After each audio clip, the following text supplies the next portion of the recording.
Bonjour à tous. Aujourd'hui, nous allons essayer de déterminer les primitives de trois fonctions. Si on veut trouver une primitive, la première chose à faire, c'est reconnaître la forme de la fonction. Il y a trois cas très classiques. Premier cas, quand on a quelque chose qui ressemble à une puissance du type f de x puissance n.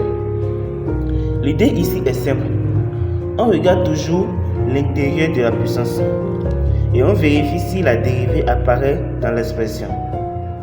Par exemple, si j'ai 2x plus 3 le tout puissance 4, je vois que l'intérieur est 2x plus 3 et sa dérivée vaut 2.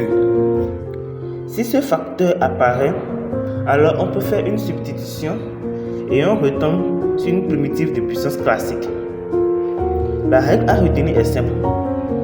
Quand on a la dérivée de l'intérieur multiplié par la puissance, on augmente l'exposant de 1 et on divise par le nouvel exposant. Deuxième cas, les fonctions trigonométriques composées comme sinus de UX.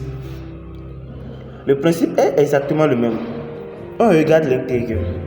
Par exemple, dans sinus 5x, l'intérieur c'est 5x et sa dérivée vaut 5. Si ce facteur est là, on remplace directement et on utilise la primitive de base. La primitive de sinus, c'est moins cosinus. Donc ici, même logique, reconnaître l'intérieur. Troisième cas, très important, la fonction 1 sin x. Celle-là est spéciale. Pourquoi? Parce qu'elle casse la règle des puissances. Si on essaie d'appliquer la formule habituelle, ça ne marche pas. La primitive de 1 sin x est logarithme népérien de la variable sur de x. Et ça donne une forme générale extrêmement utile. Quand on reconnaît une fonction sur sa dérivée, donc quelque chose comme u' de x sur u de x, on pense immédiatement logarithme.